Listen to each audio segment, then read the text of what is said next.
We're alive now, we're alive now. Let's all build a snowman. My heart's as full as a baked potato. So you guys know.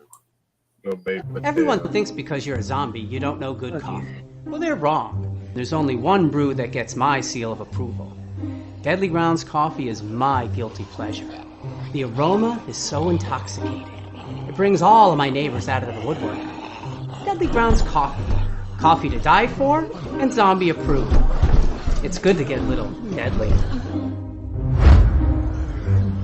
Use the front door! Oh, they're so disgusting.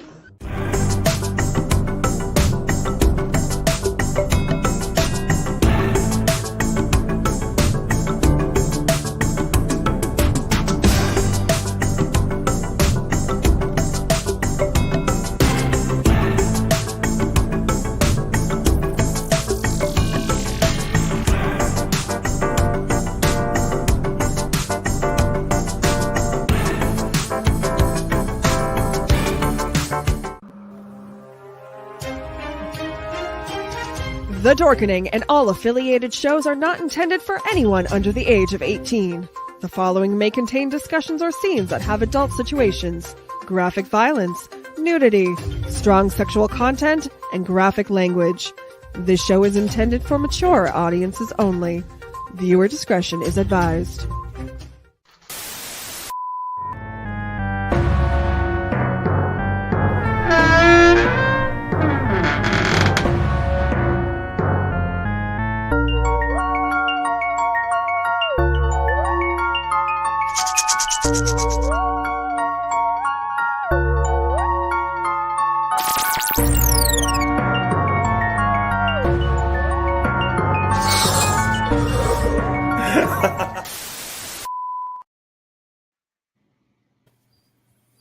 Spadoinkle, everybody, and welcome to the summer season finale of The Tomb of the Terrible.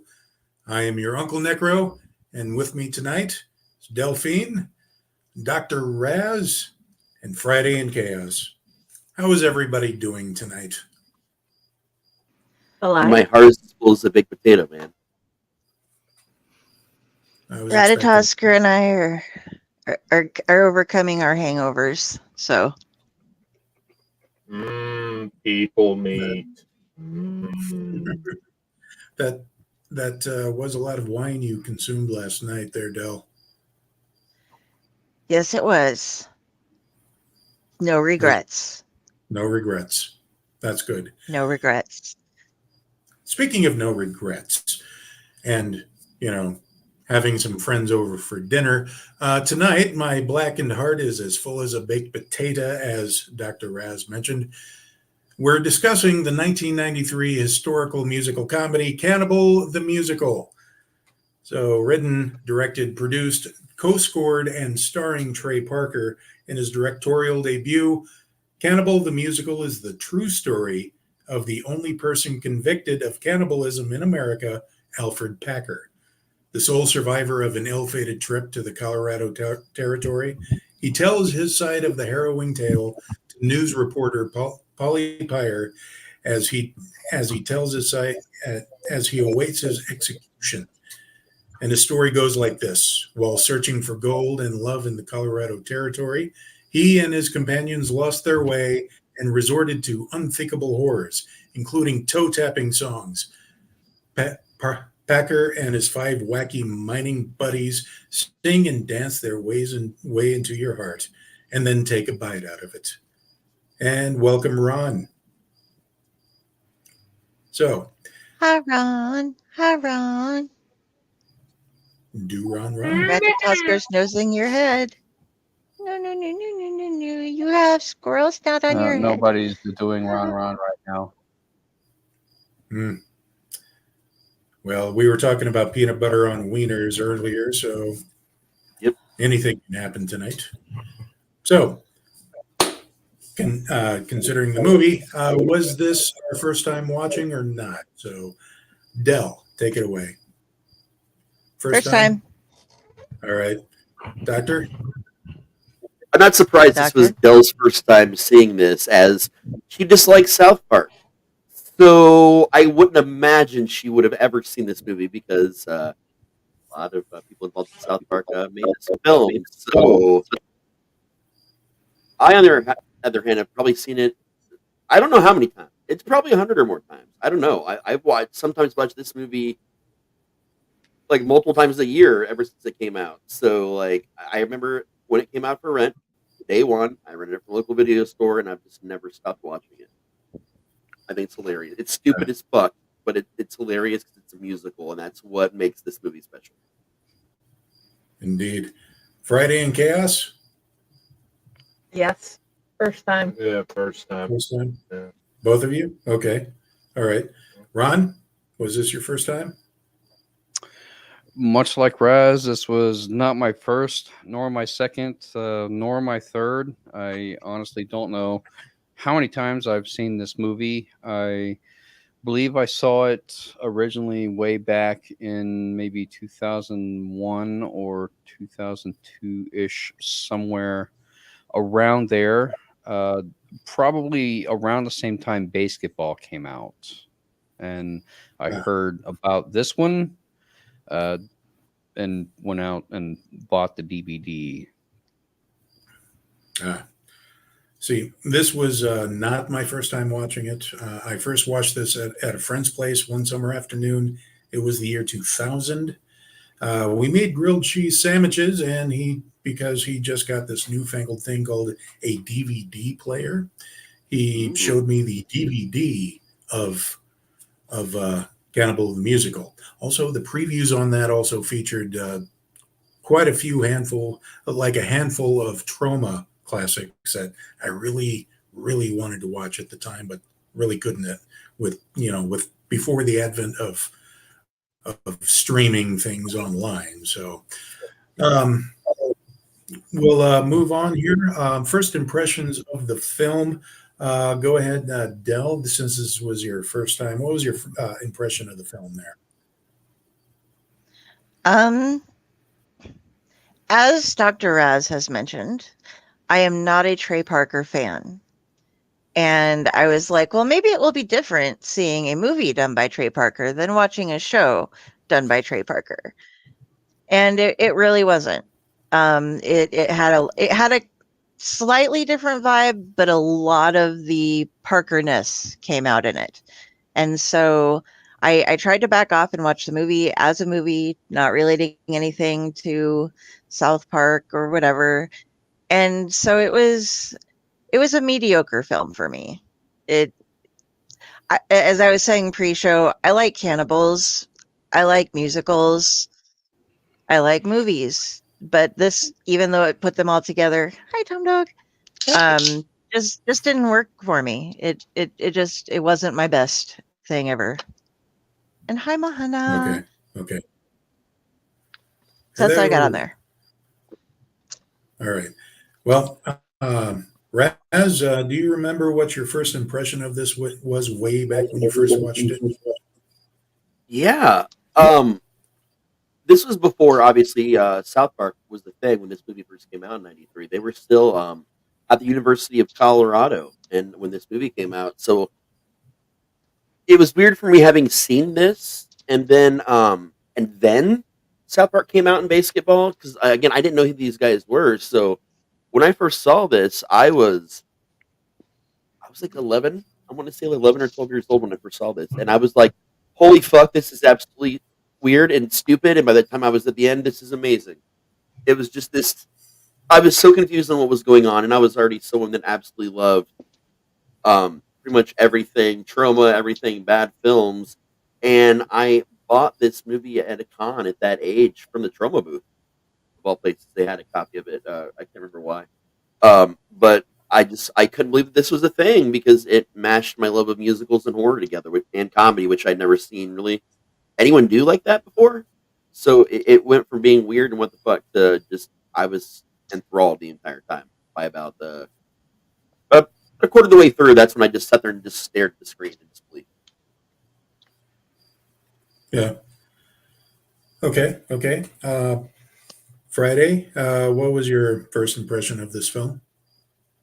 I love musicals, and it is going to probably be the most ridiculous musical I've ever seen. And it turned out to be the most Okay. ridiculous musical I have ever seen. Well, you're not wrong, but Chaos, what was your first impression? Oh, I love South Park, but this just kind of broke my brain a little bit. Yeah. For a movie called Cannibal the Musical, not enough cannibalism. Well, we'll get to that, I guess.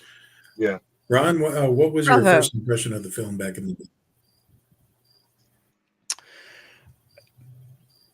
Now that I'm thinking about it, I think there's probably a little bit of Mandela effect happening in my brain because I can't actually quite remember the first time that I saw this movie. My brain wants to say that I was living in Fort Myers and working tech support for Sony at the time that I first saw this movie. And now I'm thinking it might actually have been a little later than that because I can't remember when I quite acquired the DVD. So I had been watching South Park since about 1996, 1998, something like that, when it first came on TV. So I was familiar with Trey Parker and Matt Stone. I even saw the little black and white sketch that they did with the whole Brian Boitano bit before South Park was even created as a cartoon. That's probably a deep cut, taking it back a ways. So I was excited to see this movie when I found out about it, and it lived up to my expectations for what I knew from South Park and like from watching basketball and all of that. It was interesting to see the difference in how far they had come from this being their first movie that they made to how they progressed as filmmakers when they did basketball, which came out after this one. So basketball was much more polished, much more tight, and this one is kind of more rogue, indie feel, because they had more of a shoestring budget to work with. But the humor and the writing, it was still there.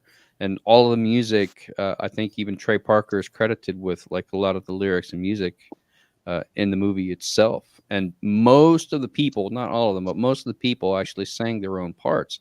So you could tell that this was more of a passion project at the time. And I think for me, that actually fed into my enjoyment of it, knowing that this was just a bunch of college kids, putting everything they had into trying to get a movie made, and it worked. Okay. Now, John Dog, Aye. we're in the middle of discussing our first impressions of the film. Yes. But you missed the first question, which was this your first time watching? Yes. That's why I was late coming on. I was finishing off the movie and everything. And this, and I have seen it like in my recommendations whenever I watch the Toxic Crusader movie, the Toxic Avenger, I mean, all four of them. And they also recommend a lot of other trauma stuff and everything like that. So that's always been popping up. And it even popped up even more when I was watching Orgasmo for the first time. And I always keep passing this movie. I always seem to keep passing this movie. And I said, you know what? For the review, I said, you know what? I want to watch this movie. I say, you know what? I've been passing this movie for far too long. I have to see it because I'm a Trey Parker guy. I'm a Matt Stone guy, and even though he wasn't in the movie, he had a lot of Matt Stone had a lot of behind the scenes work in the film as a producer. He was in the movie. Oh, he was. He was Yes. in the movie. Yeah. Oh, I didn't He see was him. wearing that floppy hat thing. Oh, And, okay. The And he perpetual takes it liar. off. Yeah, and his hair pops out. Oh yeah. Yeah. Oh yeah. That's right. Yeah. He also produced the movie. I didn't really see him in the credit, the name in the credits. That's why. And I may have passed it. But yeah, it was interesting. And if I'm not mistaken, Okay. I think they actually did turn this into a Broadway play, but I could be wrong with it. Because I know they did Yep. Matt Stone did one of them, I forgot what it was, but it was a Mormon thing. And in the Book of Mormon. yeah, the Book of Mormon, yeah. But Yeah. it was interesting, and the cinematography kind of reminded me like something that you would see off of Dr. Quinn Medicine Woman. That's how I looked at it. And it was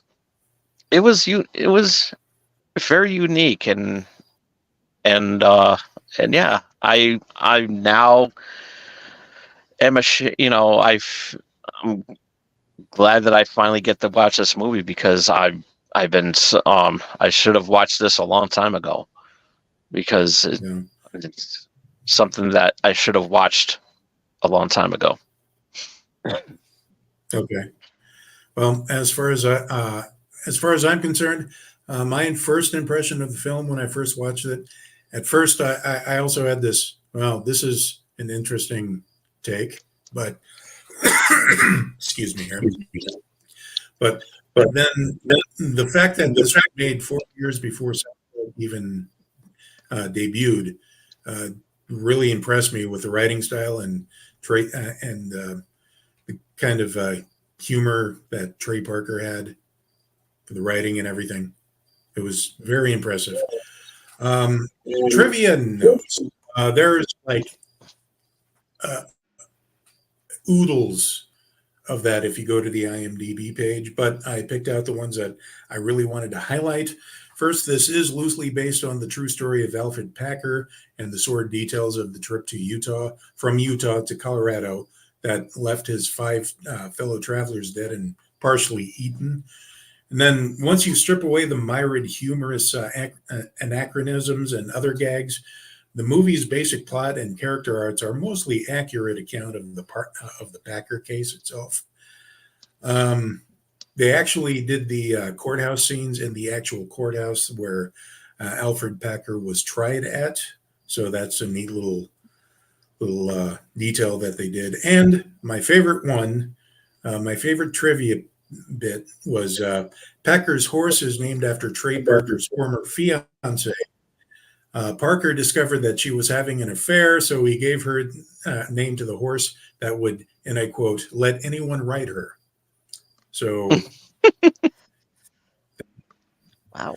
there we go. Does anybody else have anything to add to Yes, some trivia? I do. Okay. Go ahead.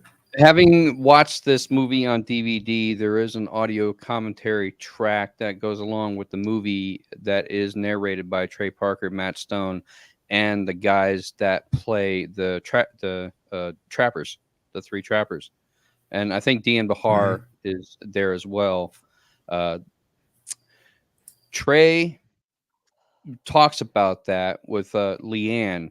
And as it turns out, the lady that did the choreography for the finale scene where they're all dancing in the street when Alfred is about to be hanged, the lady that did that choreography, the head dancer, that's Leanne. Okay. Wow. Okay. No hard feelings, apparently. No, none whatsoever. So, Let's move on to the part where we talk about what did we like about the film. So let's go with Dell here. We enjoyed the courthouse and some of the scenery. It was neat. Now that knowing that it was the actual courthouse, that is like, okay, that kind of makes more sense because it was a pretty well done set piece. You know, I'm sure it was restored along the way at some point or whatever, but that was kind of cool. I did enjoy Humphrey. He was funny. Like just all of the stupid ass shit he would do. I thought Polly, or whoever sang for her, was a very nice singer. I appreciated her voice. And overall, I kind of liked the story, which if it's, based on a true story, I would maybe watch another movie about the same story to get further into it. That would be interesting to me. So those are the things that I liked. Okay.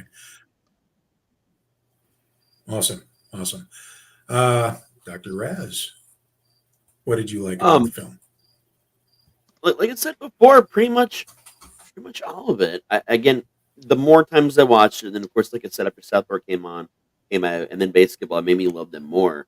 But I was remembering that so when they started film school, that's how they met, Matt and Trey, right? So in '92, they created a video greeting card called "The Spirit of Christmas" or "Jesus vs. Frosty," depending on which you've heard about, and it was a joke, which they then got hired to make a sequel to as a friend to an NBC executive. So while that is what launched South Park, even more so, it was their clout from making this movie, oddly enough, that gave them the push to get greenlit, to truly get greenlit and be suggested to make South Park even. It's like literally without this movie here, specifically this movie, there would be none of it. None of it would exist. So like, again, as a South Park fan, that makes me just love this movie more because of finding that out years later. But again, original me seeing this for the first time, it was everything, man. Like, I'm not gonna lie, this movie doesn't get a 10 for me. It gets a good score, but it's not gonna get like crazy. But when other movies inspired me to want to make movies, this movie inspired me to want to reach out more out of my comfort zone and enjoy even more random, weird, fucking movies. So I've been watching a lot of B up to this point, but when you're talking B horror, you don't get a lot more B than the way this movie in particular was made, from the look of it to all the way across. It was very, very B. Probably should have never made it to distribution, even B, but it did. So I know that it was more of an inspiration to get out there and find more weird shit, like even weirder shit. Like, it was not too terribly long after this when I got the courage to try Monstered. So, like, I might have not seen Monstered without this movie either. That's what I got for you. Yeah. Okay. And mentioning Monstered makes me miss Pyle even more. So, moving on. Friday, what did you like about the film? The scenery was beautiful.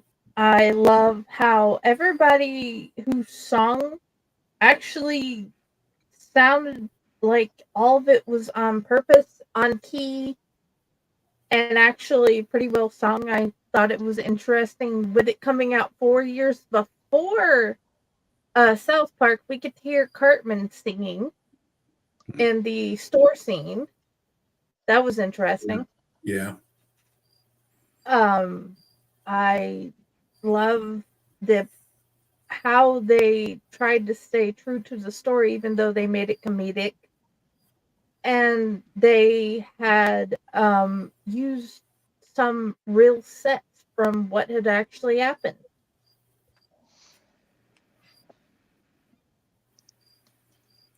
Yeah. So, Chaos, what did you like about the film? I like the scenery and I like the Native American Asians. Yeah. I forgot about those. Yes. Those were a nice touch. Yeah. Konnichiwa. So We Indian. We I have mean, teepee. We have many teepee. if I remember correctly, one of the another trivia bit is that when they meet the Indian tribe, the Japanese Indian tribe, that when they were being um, led off after meeting them, one of them says something that essentially translates to "This is a really stupid movie" in Japanese. So, Yeah. Ron, what did you like about this film? I liked a lot about this film because I think that the writing is on point with what they did with it, and it's very hard to write musicals anyway, and to think about uh, trying to put lyrics to a story that's going to fit into a movie, and then worry about the pacing of how the song is going to affect the pacing of the movie. And sometimes a lot of songs get dropped precisely for that reason. But in this one, I think that pretty much all of the songs were used, and all of the songs that they used were very fitting for the characters that actually sang them. Uh, I liked a lot of the sight gags, a lot of the things that they did. For example, with uh, Alfred, Trey Parker, killing Bell with the meat cleaver to the face, and then stabbing him in the eye with the stick, and then the pickaxe. He keeps coming back. He keeps coming back, and then Alfred's like, seeing if he's going to get a reaction. That is like taking a practical gag and just pushing it and pushing it and pushing it and seeing how much juice you can get out of it. And I love that kind of forethought. It's one thing if you do it one or two times, but they carried this on for a little bit, and it kept getting funnier and funnier the more that they did it. And a lot of the like the lines that they have, like my favorite one, Fudge Packer, because Matt Stone's character has the fudge, and that was a callback to when they were getting the supplies in the shop. He goes, "Hey guys, look, they got fudge." So they're doing kind of like the rule of threes, where there's going to be a callback at some point to something that seems completely innocuous in the movie. And they set that one up perfect because they're a bunch of naked dudes in sleeping bags, because they just got out of the cold river. And for somebody to go Fudge Packer, it's such a fitting moment for a line like that to be used. And to me, thinking about something like that is just genius, because it's perfectly placed. It's just at the right time, and it works because it's supposed to be a sentimental scene after he just sang sang the song about the horse with Leanne, when I was on top of you. So it just, all of that plays together to make like this real comedy gold bit. And the part that Chaos was mentioning about the Indians, the trapper even mentions them by name. He says, "I see you've met the Nihonjin." And Nihonjin is the actual word for Japanese, Nihon being the country and Jin meaning people.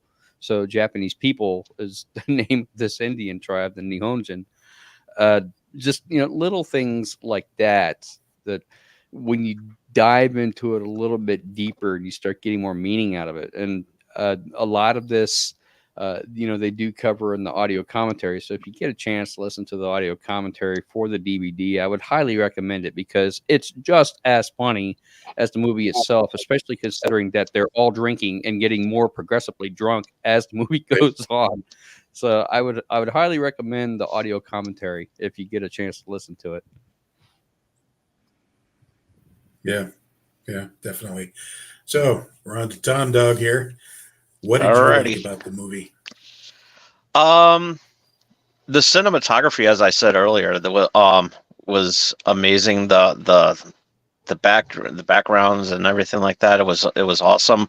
I love the opener. The opening. It kind of looked like, I love that kind of style where it looks like this. It kind of has like that black and white effect, but then they have some red color in there as well too. I love that. That I'm a sucker for that, and that was really cool. Another piece of trivia too that I also loved was one of the songs that they used like a few times in the movie. And the jingle goes dun, dun, dun, dun, dun, dun, dun, dun. Twinkle. Yeah. That jingle That was brutal. is actually used at the end of In the South branded- Park, Yeah. the branding. Yeah. So I love that part, and and of course the Cartman nod too as well, and that was also really cool. But the effects were good too, for an indie film, and I think it was an indie film, yeah. And with what they use, and the makeup was also pretty good, especially that guy with the one eye, and it just kept shooting out some pus or blood or whatever it was. I kind of wish that they I kind of wish that they would shoot it at one of the characters. I think that would have been a little bit more funnier. That's so gross. Yeah. No. Yeah. You're not Southern, but oh wow, yeah. So what I liked about the film, everything. This was like a Rodgers and Hammerstein musical crossbred with the classic Zucker Brothers comedy. There are so many things that are happening in the background, as well as the gags that are being thrown at you. It does need a rewatch just to catch all of them, as well as a bit of history Googling, at least if you don't have the DVD commentary to get more of the jokes.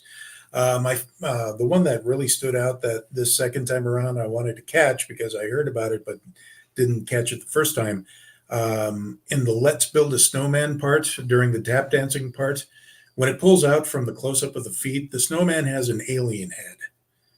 So that's kind of a precursor to them always sticking a secret alien in every episode of South Park in the episodes. Anyway, so yeah. So the next logical step at this point would be discussing what we didn't like about the film. And let's see. Raz, you had a comment about one of the things about the movie there. Oh yeah. It was going to be a tack on to what Ron was talking about, how they were drinking progressively while making the movie. The other thing they did while making the movie is from about the midway point for like a couple weeks straight, Matt and Trey dropped a fuck ton of acid while they were making the movie. And while on set, they were tripping balls quite often, and it's how they came up with the character Chef for South Park. Because they were thinking, man, if the Cannibals just had a chef. And they went through this whole thing with other people and other cast members, and it was technically the first other character that was created because literally them dropping acid on this movie. And I also noted that Del pointed out something that was interesting and that Del might want to know about. Apparently, there is a previous movie that was made in 1980 about his life. It was called The Legend of Alfred Packer. There's a moment in this movie where Alfred wakes up and he just screams the name Ike for no reason. It's because in that documentary, in the 1980 movie about his legend, it's I guess the first biopic about his life. There's a scene where Packer also wakes from a dream and randomly screams Ike, and it's never explained. And that's part of this is fucked up. They have an annual festival in Colorado where people go around and scream Ike constantly for no reason.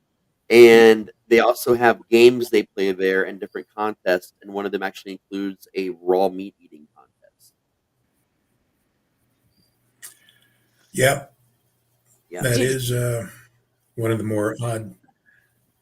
Go ahead. Do they grade the meat like it's not going to make you get Ebola or salmonella? It's just raw meat.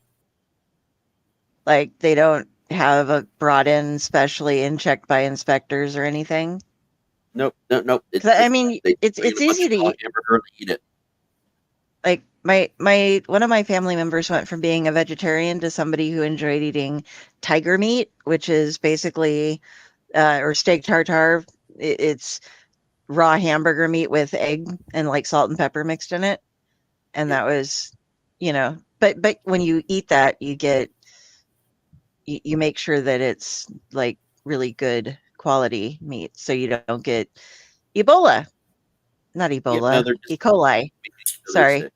I'm like Ebola. Ebola. It's not Ebola. It's E. coli. It's not lupus. But It's never okay. lupus. So, Sorry. no. So, what didn't we like the film now? Let's go back to Dell here. Okay. I'm not going to go in deep because, like I said, I gave this movie a good shot. I took away the part where it was made by Trey Parker and I was just going to call him Matt Smith, but Stone. that would have been a totally different movie. But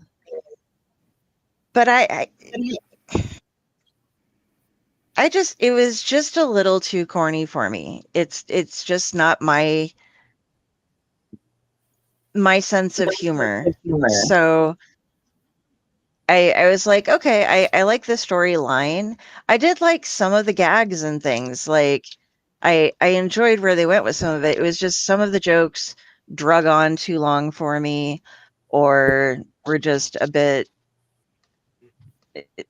just not up my alley. So I'm not going to try to tear this one apart like I've done others, because in others I have like hated very specific bits and a whole lot of them. But it just wasn't really for me. So we'll just leave it at that. Okay. And I'll be good, Del. Fair enough. Fair enough. Okay.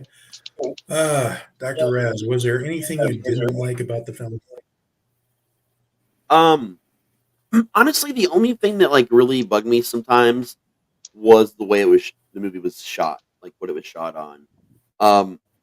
In most sources, the content is letterbox, like really hardcore square letterbox. Man, it's not great. And the original version, that's how it came out. So it makes sense. I mean, of course, plenty of people widescreen and other things since then, but like you can tell when something's been altered from its original format. And the lighting, there's some scenes that are just way too washed out for me. So like, while they did all these great things and I love them, there was a lot of the technical stuff that you could tell they were still students. You could tell that they were still students in there and they were doing stuff and trying to learn what they were doing, which makes sense. But it detracted at times for me, and that would be about the only really major thing that I disliked about it, or really the only thing I disliked about it. Okay. All right. Friday, was there anything you didn't like about the film? I didn't really come away from a dislike of the movie. The movie was just beyond ridiculous, and it was a musical. I don't hate it. I don't have a list of things I dislike. So Okay. no, All not right. really. Chaos, was there anything? The only real dislike I had about the entire movie was what I mentioned earlier. For a movie called Cannibal the Musical, not enough cannibalism. You had a Okay. little scene at the beginning when the lawyer's telling the story, and then that one part near the end. And then that's it. Don't need anybody while I'm gone. Yeah. Yeah. She's judging. Leanne's judging you. That's all right. I know she'll get it in Of the course. end. We lost her head. But anyway, We kill Ron, ourselves. was there anything you didn't like about? There was nothing that I didn't really dislike, but a couple of things that I think about that maybe could have added to the movie, but it's also kind of risky. One, my factual knowledge of the history of Colorado is not that great, and Packer got off on a technicality stating that all of this happened before Colorado was ratified as a state.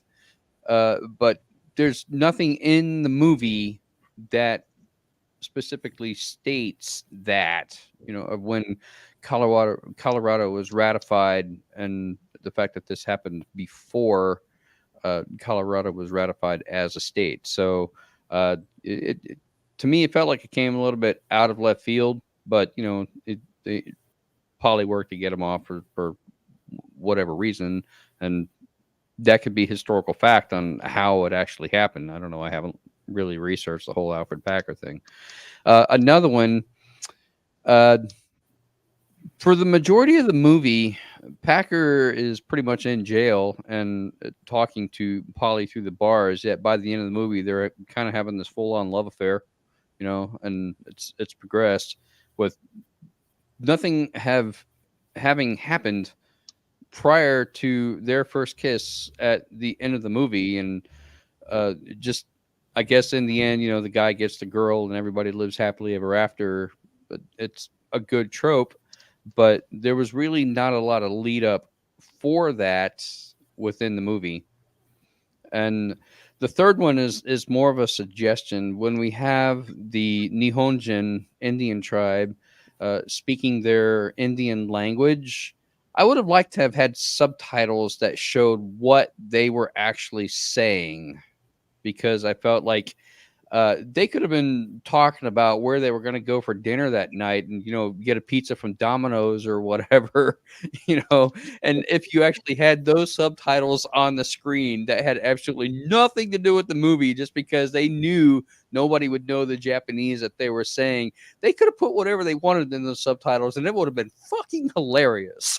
It would have been hilarious to me. And that from what I nothing to do understand, with the movie whatsoever. I would have loved it. From what I understand, that's exactly what they were doing. So that may have been distracting But I from would the have liked movie to have seen the itself. subtitles of what they were actually saying. 私は日本弁 All right. The guy that played the Indian chief, I cannot remember his name, but he's also the same guy that played G Fresh in Orgasmo, the owner of the sushi restaurant that they hung out at. And his English at this time was very limited, and he spoke more English than any of the other Japanese people that they used in the movie. The Indian girl that Dean Bahar took a liking to, she didn't speak any English at all, so they had to coach her. When she says, "That's very interesting," and he's like, "You have no idea what I'm saying, do you?" Because really, for one, they weren't even in the same scene because they weren't filmed at the same time, and they weren't in the same background. They weren't in the same area because they were filmed at different times, and then they just spliced it together. They cut it together so it looked like they were talking to each other, even though they weren't even in the same room. They weren't even in the same area. She didn't speak any English at all, so just the fact that they were able to do that and carry the continuity of the movie on, I find it funny, but I would have liked to have seen what were they actually saying. My understanding is that all the Japanese actors, there were most of them were Japanese exchange students. So could be that most of them just didn't really have a good grasp on English to begin with. So, but it does kind of add to the goofiness and the surrealness of the comedy that they were going for. Tom Dog, what Yes. was there anything you didn't want to talk about? Okay. It's not really any dislike per se. It's more like a nitpick. That one scene in the general store where the guy that's running the store is saying hi to everybody, and they keep cutting back and forth to that. That was like, why? That's my only nitpick. It's like they just could have just did one shot and just did it like that instead of going, cutting back and forth like that. I don't know about that. It's kind of like the whole doctor. doctor, doctor, doctor, doctor. It's kind of like that, the whole repetition of it. And the more you do it, it's like, okay, now it's getting ridiculous. And I think that's what makes it funny. Yeah. Another thing Right. along that line, so sorry I'm interrupting real quick. When they were all exiting the bar to chase him, did they just like go back around to the back and run through again the same set? Because it looked like I saw the same people Yes. running Yeah. and running and running. Okay. So, okay. Just making sure I saw Yeah. that right. That was my other Now, nitpick. some people Also- did toss on a new jacket as they ran through, so they came out in a different jacket, but otherwise, Yeah. it's very Monty Python. I got that. Did anybody else also catch, like at the beginning of the song where they were leading up to the hanging, the prosecutor was picked up basically Trey Parker and drag to go to the Yep. hanging? Yep. Yep. Didn't Okay. notice. So, hilarity. You're just going to have to rewatch, Del. Just from the beginning, just to get to that end part. No. Okay. As far as I'm concerned, though, I didn't really. There's nothing I am going to really complain about. My first time watching, at first I'm like, the pacing could have been a bit tighter, but this time around, I'm just going to say it. This is a near perfect low budget B movie. So there's nothing really that I wanted to. Oh, okay. So the pussy squirting eye guy was slightly off-putting for me, but that I have a thing about that. But fluids. Anyway, so I do have a bonus question to add to this specific movie. Which song did you like the best, Del?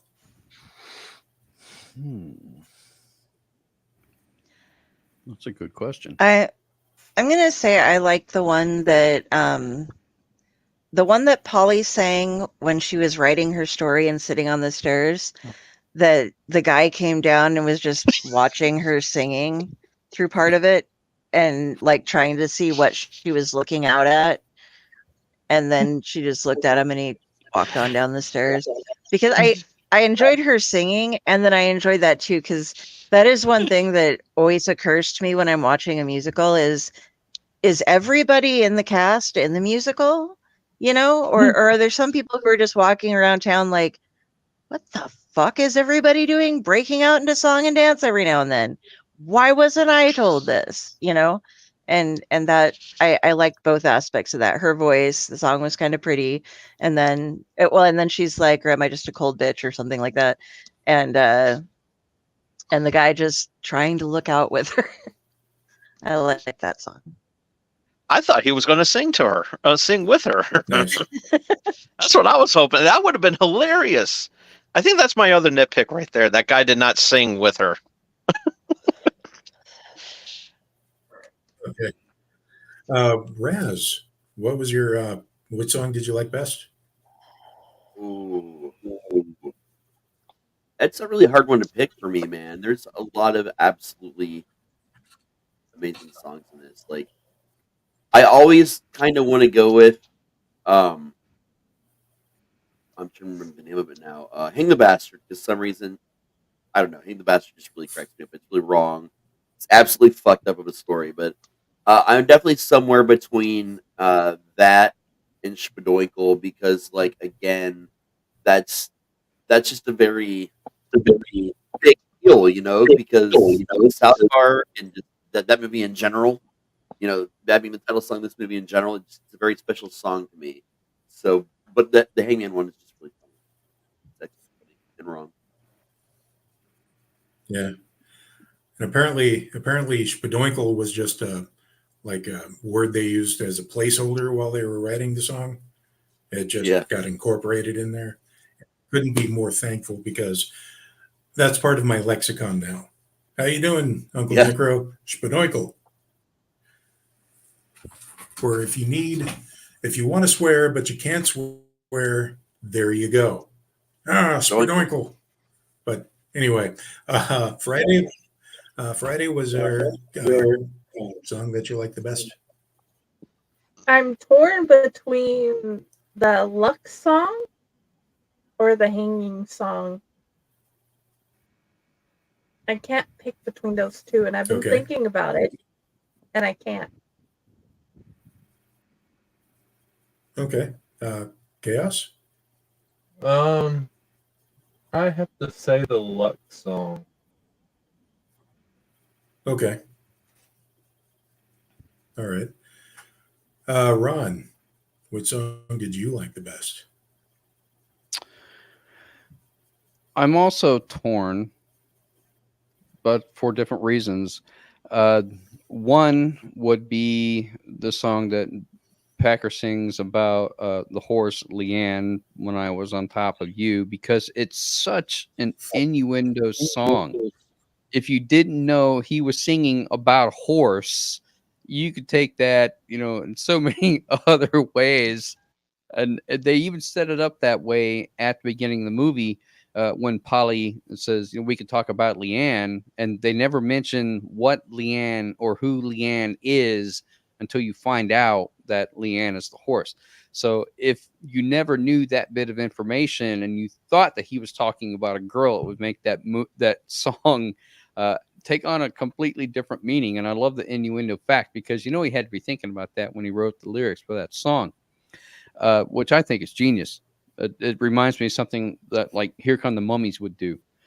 The second one would be the Trapper song, because most of it is sang on key, and it's also some genius lyric writing. But then you got your other two guys, big one with the mohawk, and then the one in the background when they go yo ho, and they're so off key, and this leads to a whole discussion about the modes and the E sharp whatever, being the fifth of such and such, and like the whole tonal thing. And it's how often do you see that in a movie where they can't sing on key, so they make fun of the fact that they can't sing on key by making a whole discussion about what key are we singing in. And I mean, you never see that in musicals, and I just think it's hilarious that they continued with that whole bit and just made it part of the dialogue. And I love that. I think it's actually, these are the kind of things like the foresight in writing that really makes good comedy. Right. Oh yeah. So Tom Dog, was there a song you fancied overall? Oh yes, it was the one where it was they had the where they would actually use the jingle for in the South Park series at the end of the show. The sky is blue and all the leaves are green. My heart's as full as a baked potato. I think you'll know exactly what I mean when I say it's a Spadoinkle day. Okay, now that's stuck in everybody's head. My favorite. I am surprised nobody brought this up. I guess I'm the only one. It was Let's Build a Snowman. And the first time I heard that, and just the way they filmed it, and also just I caught the bit about we can name him Bob or we can name him Beowulf, and I was laughing out loud at that point. It just Mountain Dew was coming out. It was great. You kind of want to number two, probably my favorite. You kind of want to see that bit in Frozen now where Elsa starts singing, "Do you want to build a snowman?" And all of a sudden somebody's like, bang, shoots her in the head. Right. And we're taking off Facebook. Okay. Yep, there goes the algorithm. Thanks. Bye. Okay, nice with that knowing thought in mind, we're going to take a few minutes to pay some bills. But when we're coming back, we're going to give the ratings and recommendations and pull up any 5-star reviews we can find on Amazon. So go ahead and roll the thing. I will in 1 second. I forgot something that it was kind of in a didn't like and kind of in a moment. Frenchie the Trapper looks like a real short, like like the ordered from Temu Craven the Hunter. I just wanted to throw that out there because Craven the Hunter is coming back, man, and he should be it. So there we go. When you order Craven from,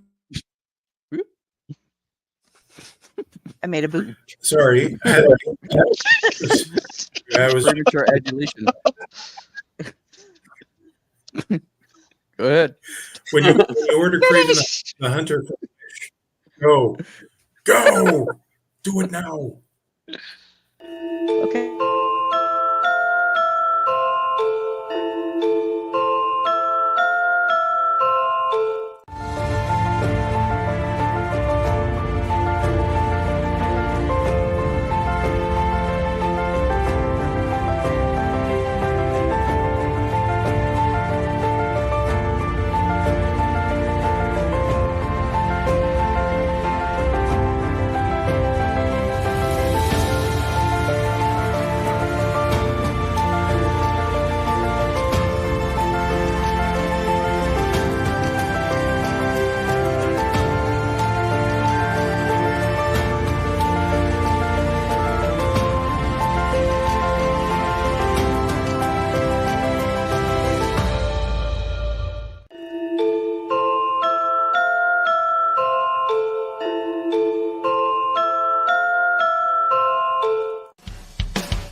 Greetings and shabibans. We are the Retro Reductopus Cephala Podcast, a long-form bi-weekly show that celebrates all the things that made growing up awesome. Yeah, that sounds good, but I don't know what all those words mean. I think what Parasite Steve's trying to say is that on Retro Redoctopus, we explore a range of retro goodness, from toys, video games, and movies, to cartoons, and even snacks and school lunches. Oh. And we do it all with a positive spin, a slew of killer guests, and some very adult language. And you know what else is cool? No. This crazy show is part of the Your King Podcast Network with new episodes every Tentacle Tuesday. What's that? And if waiting 2 weeks for a new episode gives you a sad, know that we drop bonus episodes all the time, like the off-format Crow's Nest and an interview series we call The Brig. You can listen to Retro Octopus on Apple Podcasts, Spotify, Stitcher, or any app that's cool enough to carry the only show that celebrates all the things that make growing up awesome.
And welcome back.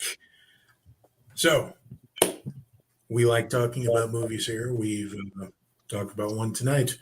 But sometimes, just sometimes, you want to use your eyeballs for something a bit more literary.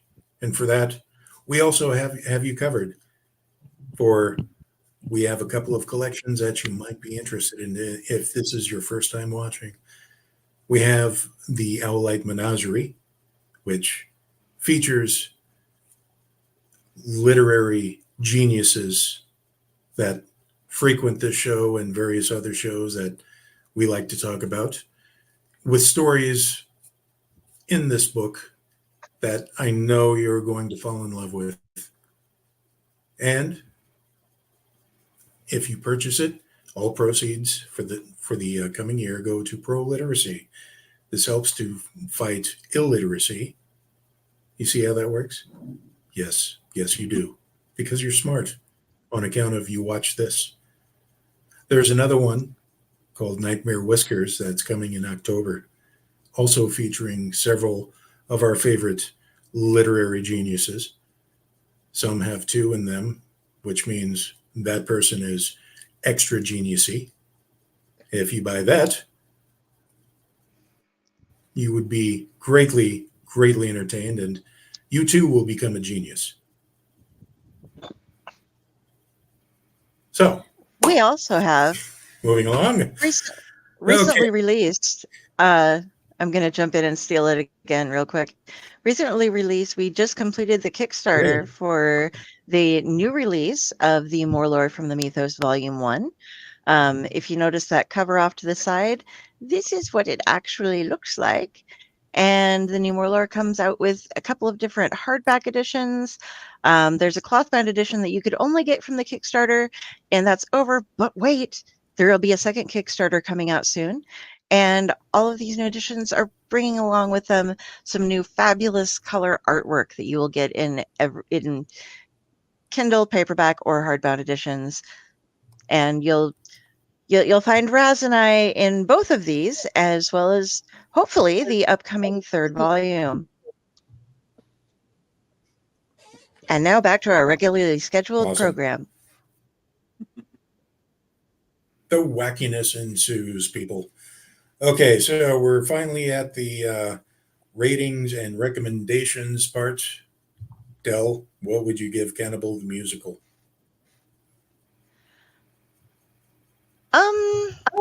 Okay.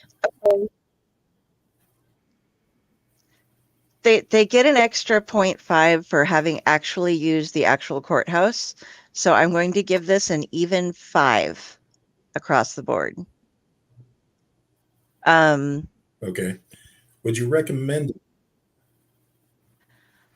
I would recommend it to friends of mine who are into South Park and horror, or at least can like, even if it hadn't been, that kind of style, like my mother doesn't like gore. So anybody who's really squeamish, probably not. But those of mine who can handle gore, I would say yes, they would find it entertaining. I would suggest it to them.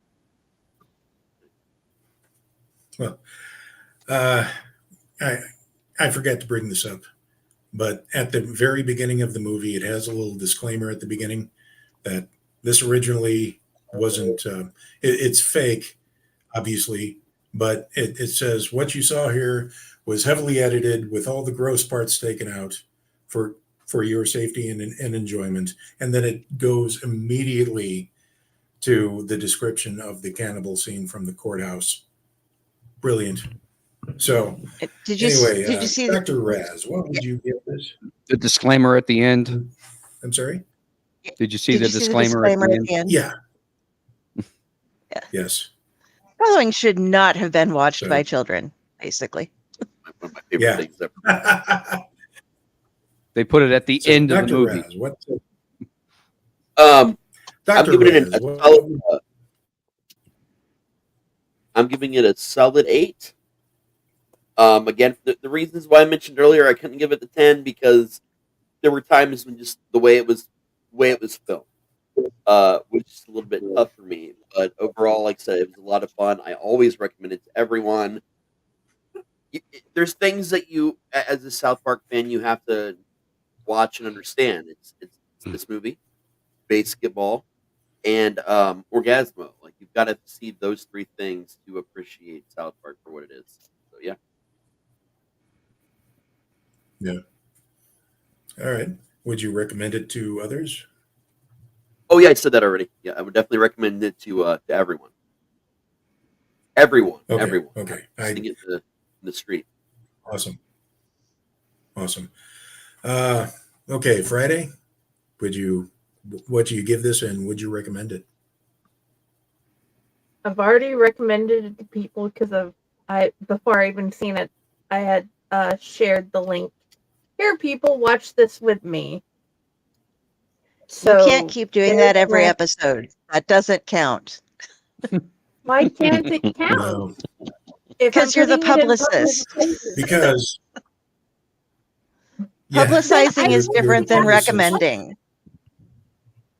I've already Yes. You have shared to it. say so whether you personally would talk to people that you know, not just saying, "Hey, we're doing this show, and so we're covering this."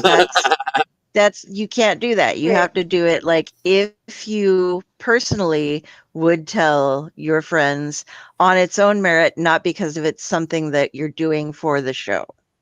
You do this every time, and I'm stopping you now. Damn it. Send That's it to bad my enough. sister. Oh, I still sent it to my sister. Why not? Hey, you're Okay. gonna have to watch this with me. It still counts because I literally sent it to her, doesn't it? I don't know. That But counts. anyway, because it got Okay. sent to two Sorry. of them. But it's not a lie. And I give it a 7 because well, Okay. even when they were talking about being off key, it's not like they were off key or anything because they were well singing well, not like me whenever I'm like trying to get anywhere near singing and it's just like no. It had a plot. It stayed on the plot. And it was musical. Oh yeah. We had a plot. I'm not sure what the plot It was in was. the It's title. stayed on there. Oh, I know what the plot was. Chaos. What rating and would you recommend it? I'd have to give it about a 7, just on the grounds as I've said twice before. If they're gonna call something cannibal, there needs to be more fucking cannibalism. I want to see more people be Okay. eaten. And yes, I would.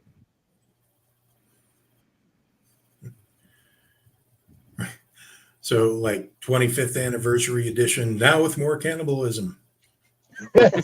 I would watch that, and it would at least go up 1 point at least. Okay. Ron, what would you give this, and would you recommend it to other people? I was thinking about that while you guys were giving your ratings, and my first reaction was I really kind of wanted to give this a 9 just because of my sheer enjoyment of the movie and the fact that I think now I have seen it enough times and it's been out long enough that it also gives me somewhat of a nostalgia vibe, reminding me of back when I first watched the movie. But realistically speaking, I'm not sure if the movie is actually good enough to deserve a 9. So I'm hovering somewhere between a 7 and an 8 because I do think that it is good enough to deserve either a 7 or an 8, which made me think, how would Trey Parker and Matt Stone rate this movie among the ones that they've done? Would they even give this movie a 7 or an 8 based on what they know about it, the fact that they made the movie, and comparing it to the movies that they've made after it? And if they could still give it a 7 or 8 based on that and how much that they've learned about movie making since then I think this is a good movie and it's well deserving of at least a 7 or an 8. And as far as recommending it, yeah, I've recommended this in the past to people. My friend Matt Luciano, people that I used to live with, because I own the DVD, so it was easy just to load it in and make people sit down and watch it with me. And it's always, people enjoy it. I don't think it's the kind of movie that my mother would enjoy just because of the content matter. So I highly doubt I would recommend it to her, but she's not a big fan of South Park anyway. So again, you sort of kind of got to pick and choose your audience. But for the sheer entertainment value and people that are messed up in the brain, such as all of us are, then those are the kind of people that I would recommend it to. All right. So, Tom Dog, What Alrighty. rating would you give, and would you recommend it to other people? I'm gonna give this movie an 8.5 out of 10. It would a little bit higher if it didn't look like I was watching a TV movie of Dr. Quinn, Medicine Woman. But I understand that it was basically, that it was, it's like an indie film and everything like that. And it also the fact that it gave me a lot of vibes of seeing one of my closest friends. He's not here anymore. Carmine Capabianco, who did one of his popular films was Psychos in Love, and it had that same effect, the same cinematography and everything like that, but it was in the 80s and everything. And do I recommend this? Absolutely. I recommend it for anybody who's a fan of Trey Parker and Matt Stone. I recommend this to anybody who loves musicals. I recommend this movie who loves people getting eaten. I also recommend it for to vegans and vegetarians to say, hey, this is what happened back then, and in the times, if you needed, like the Donner Party and everything like that. And actually, I would have want to see Matt and Trey would have done a Donner Party the musical. That would have been interesting. But yeah, I really enjoyed it from the first time watching it just a little while ago, and I kicked myself in the pants for not watching it sooner, and so for me not watching it sooner, I give myself a 1. So because I waited all these years to now finally watch this movie, and I wish I could go back in time and say, listen, dumbass, watch this movie. Whoops. Oh yeah.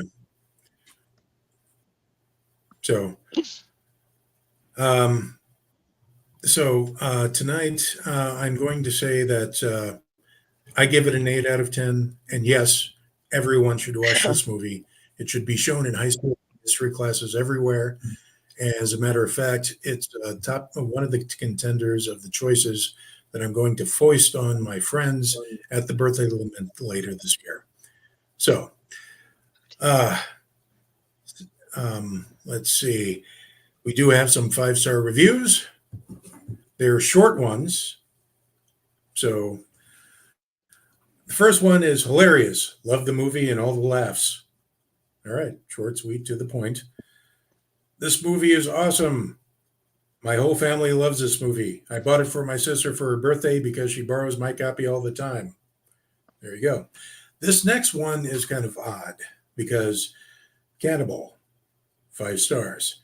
Mechanically excellent. Fast shipping, good price, but as a movie, what a stinker.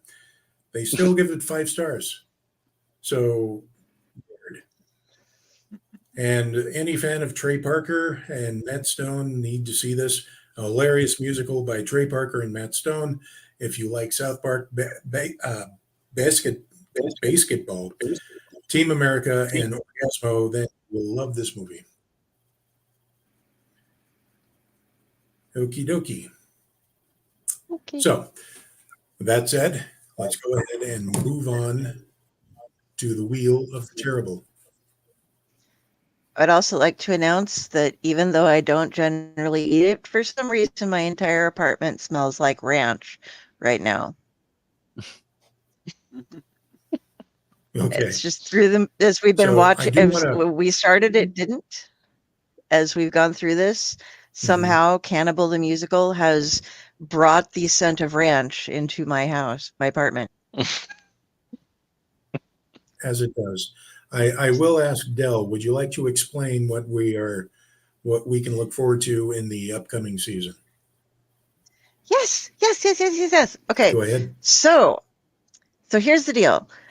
There are so many freaking Amityville offshoots that have been made over the years that are there are a lot of regular Amityville movies that are part of the franchise and follow along, or reboots, but because it's an actual town, they can't really trademark, I guess, the Amityville name. You don't see, like, with Hellraiser and Children of the Corn, some of those movies weren't the best because they had to make a movie within a certain period of time to keep the rights to it. So a couple of them got a little rushed. Maybe the same with the Amityville movies, but there are just a lot of weird fucking movies that use the Amityville name in them. We did not put up the one that is Amityville insert name of sex toy here because I refuse to do that movie. But and I don't blame you. I actually saw what that was actually about, and we'll talk about it after. No, don't need to see that. But so celebrating fall, since I think this is kind of a fall from grace of the original Amityville horrors, and I thought the first few were, and a couple of the other ones down the line were pretty good horror movies. I like haunted houses, so I might be biased. But we are doing an entire season of nothing but Amityville offshoots. And some of these have as little to do as, like, somebody was once at the Amityville house, and then when they came home, crazy shit happens. Ooh! And God, they're just hysterically terrible. So that's what we're doing. That's why you're going to see all the Amityville. I have yet to find a sound bite for catch 'em, kill 'em, catch 'em, kill 'em, catch 'em, kill 'em. Otherwise, that would be playing in the background while we spin the wheel. But anyway, having explained that now, Get ready for our fall season. Here is the Amityville Wheel of the Terrible. Is everybody ready? Wow. Ready. All right. I think so. Catch 'em, kill 'em, catch 'em, kill 'em, catch 'em, kill 'em, catch 'em, kill 'em, catch 'em, kill 'em, catch 'em, kill 'em, catch 'em, kill 'em, catch 'em, kill 'em, catch 'em, kill 'em.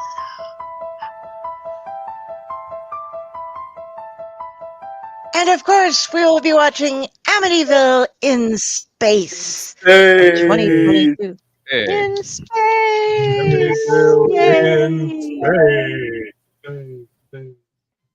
That I made can't get out of people here. happy.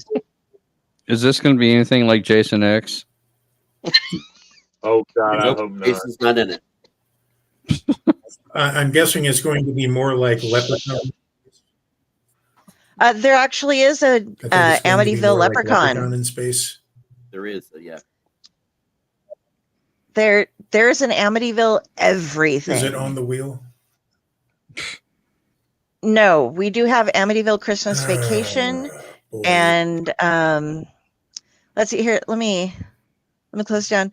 What we have is Amityville Exorcism, Amityville Karen, Amityville Toy Box, Amityville Scarecrow, The Amityville Moon, The Amityville Haunting, Amityville No Escape, The Last Amityville Movie, obviously not, Amityville The Awakening, Amityville Clown House, Amityville Christmas Vacation, Amityville Thanksgiving, Amityville in Space, as we just got, and Amityville Death Toilet. Yes, I said that. I recommend that one. Amityville Death Toilet. That's Tom Dog's suggestion. So we are up to our eyeballs in Amityville horribleness. The Amityville Horrible is what we're going to just call this season. Ron. I think. Ron.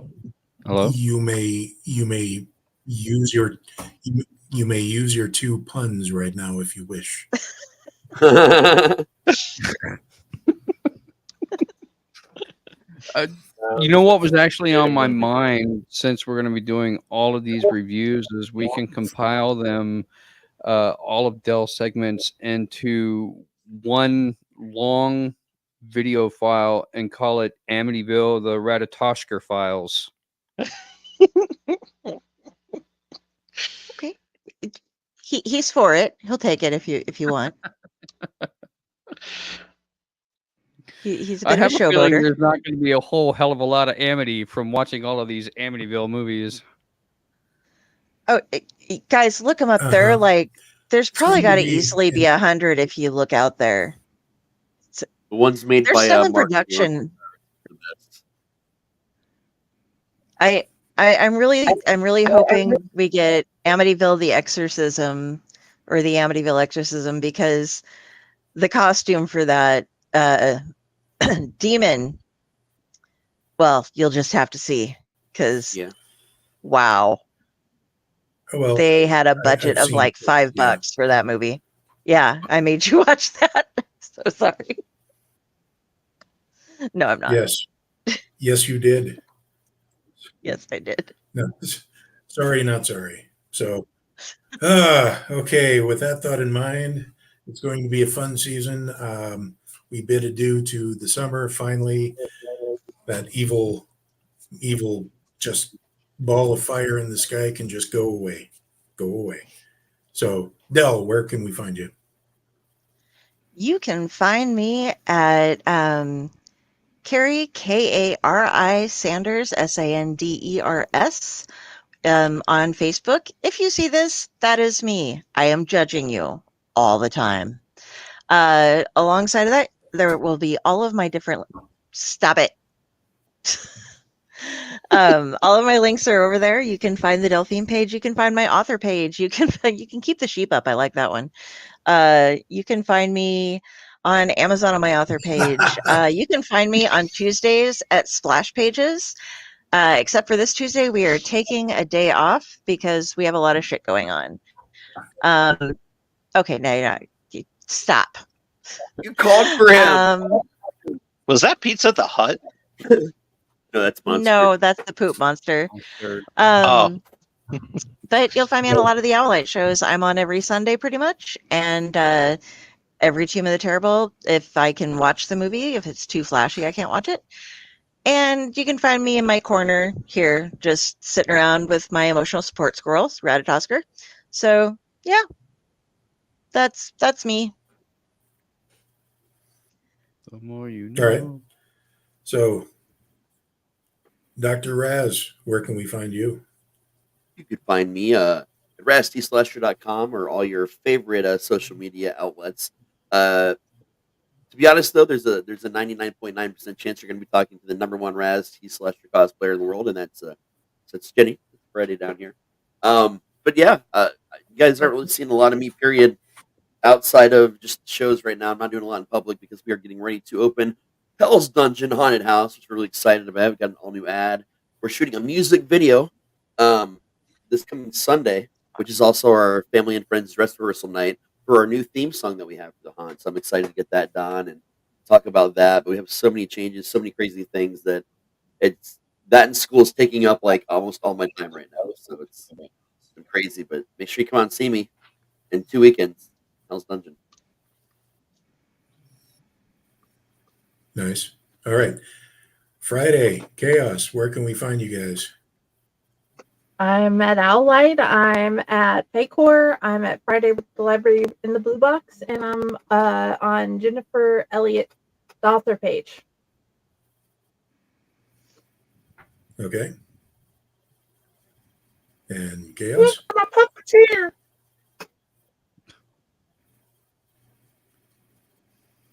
All right. So, Ron, where can we find you? You can find me on my author page on Facebook, Ronald W Gillespie Jr. -author.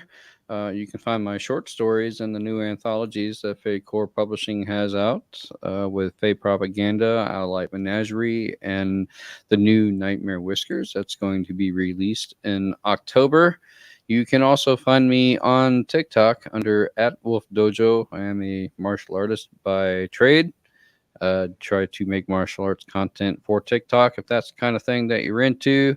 Otherwise, you can just try to get in touch with Jenny, and she will pass on any messages to me if you can't get them to me yourself. And other than that, I'll go ahead and pass it over to Tom Dog.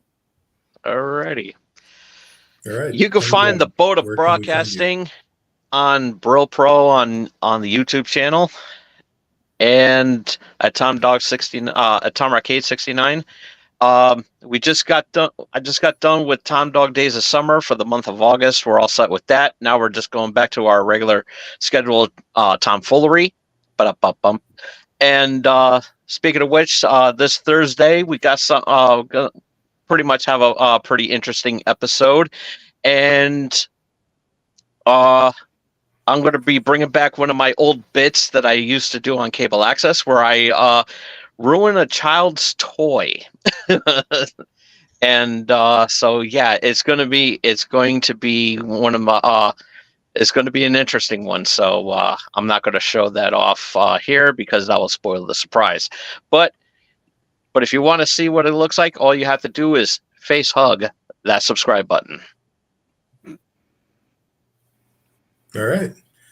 And I, as always, am your humble servant, Uncle Necro. You can find me on Facebook, Instagram, and Twitter, currently known as X, as well as some of these fine shows on the Owl Light Network. And so until next time, remember to spay and neuter your friends and seek help. Bye, Have a good night, everybody.